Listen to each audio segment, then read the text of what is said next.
Hey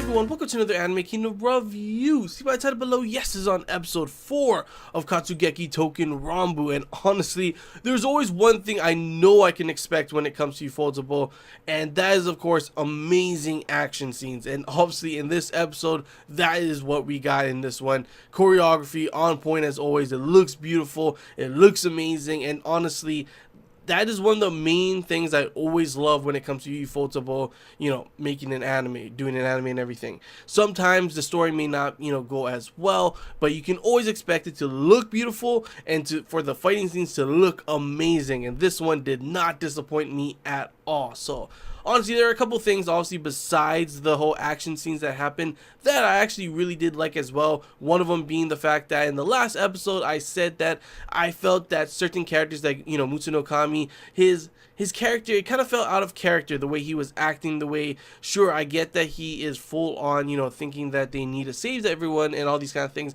but I felt that it wasn't fully, it felt like it was forced, in my opinion. Like, I felt like it was forced, and like I said before, dragged on how he felt and how he was trying to stop and change all these things from happening, even though, I know he's that kind of character. He's definitely very emotional in these certain things, but I just didn't see it, like from the way I saw it, it just felt so forced. And that is why in this episode, I really enjoyed it. All the characters, they felt like they were in character, didn't feel anything was forced. I didn't feel anything was dragged on, and I actually really liked that. I even liked the certain parts with, like, Izumi no Kami, how usually he's usually serious about the missions, and the way he acts, it's never kind of, there's no quirky side to him, really. Like, sometimes it can be kind of lazy, it looks like. Well, at the beginning when he was with, Horikawa, but most of the time he seems on point. He seems like he's trying to take things more serious as he is the captain, but you get to see this kind of quirky side to him when he's kind of, after Horikawa talked about, how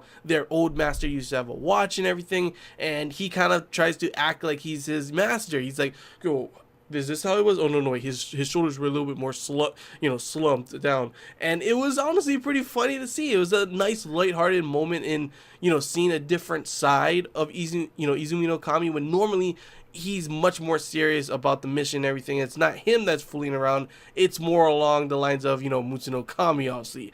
And also we got to see Yagin as well. How my first impressions of him, I kind of just thought he was a loner and he would just do his own thing.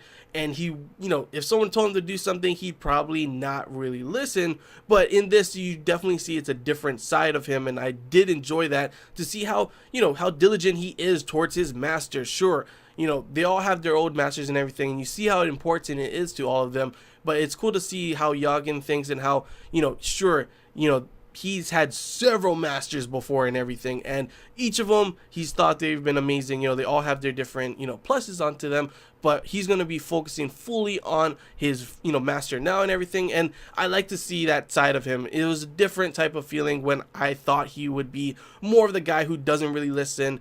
He kind of just does his own thing, and he's just a loner. That's pretty much my first impressions of him. So it was cool to see a different side of him in this episode, just like we saw a different side of Izumi no Kami, and a different side of, well, not really anyone else. You just saw, how it should be for Mutsuno Kami as well in this episode. That honestly, I cannot wait to see how our characters develop more and more in the following episodes, as so far in these certain episodes, I have enjoyed it. Of course, the last episode, like I said, it did feel forced and out of character, but this episode definitely did a lot better job, and that definitely makes me feel happy to see that our characters are getting developed a lot better, But yeah, that's pretty much all I gotta say about that part. The big part for me, at least, that we could finally talk about, the highlight of the episode, in my opinion. Like, I really enjoyed all the character development that we got, before this point. But the action, whenever I watch, an anime by Ufotable, it's always the action that I'm always, looking forward to, because it's usually always just plain amazing. I'm just saying, always, but that's just how it's been so far with every anime that I have watched with Ufotable. So honestly, I had high expectations, and they were not disappointed right from the get-go. 4 of them, literally 4 of them, were going up against this Otachi guy, and they could not take him down. He was just like destroying them every time it looked like, hey, they have a chance. They're teaming up and everything. Looks like they can, counter him, and he's just like blocking all over the place, blasting them to the side like they're nothing. And it's like, holy shit. Even Musuno Kami, like, the whole time was like, take out your gun, take out your gun. Sure, he's got a sword, he's great with his sword skills, but there's no way that he should be able to take on you when you have a gun, right? Well, I was obviously wrong, because he just deflected all of them and almost killed Mutsuno Kami. Luckily, of course, obviously there are 4 of them to handle them, and that's pretty much like the battle just looked like it was not going to be won. And it comes to the point where they pretty much say this, they're not going to be able to beat this, and obviously there's a whole bunch of things going on already on the other side with Yagin. Yagin, of course, takes on those guys, takes them out pretty easily. The guy tries to shoot the cannon, of course. Like, when they were trying to think, like, what are they doing out there with the boat? I was full on like, come on. There's only one thing they possibly want to do to change this whole thing. And that is, of course, with a ship like that, it's bound to have cannons. They're going to blast the whole place. Literally, that's what they're going to do. And, of course, they finally figured it out. Luckily, Yagin was on board, and he was able to take out that guy and stop the cannon from, of course, shooting the place. It still shot, but he stopped it from hitting, and it obviously missed and hit the water.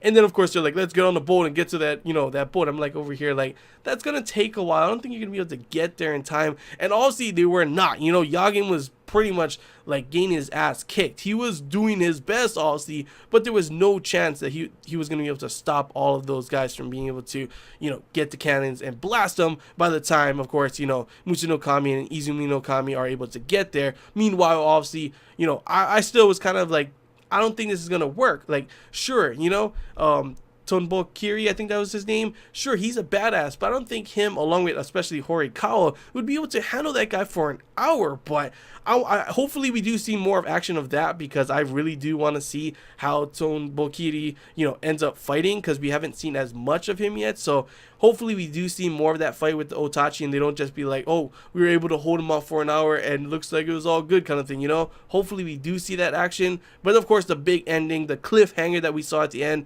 another character seems to have shown up. Some dude in white, looks super badass, comes down, lightning slashes all of those guys, takes them out, and then it's like, it seems so serious and so badass, and all of a sudden he's like, oh, hey, I bet you didn't expect me to be here. And I just literally kind of cracked up with a smile on my face, because I did not expect him to say that, and I did not expect his tone of voice to be like that as well either, honestly. But I'm definitely excited to see who this new character is. I'm definitely excited to see if we're going to get more action in the next episode. But overall, pretty damn awesome episode. Good character development, good action as always, looks beautiful as always, and honestly, probably my favorite episode so far. So hopefully we can continue on with that. As I said, the last episode I didn't really care for, but hopefully that, there won't be as much episodes like that, and hopefully we get more episodes like this, because I definitely enjoyed it and cannot wait to see how the next episodes do go. So yeah, that's all I gotta say, guys. Hope you enjoyed this Anime Kingdom review. If you have any questions, feel free to comment below. Is anything missed and you want to talk about, comment below as well.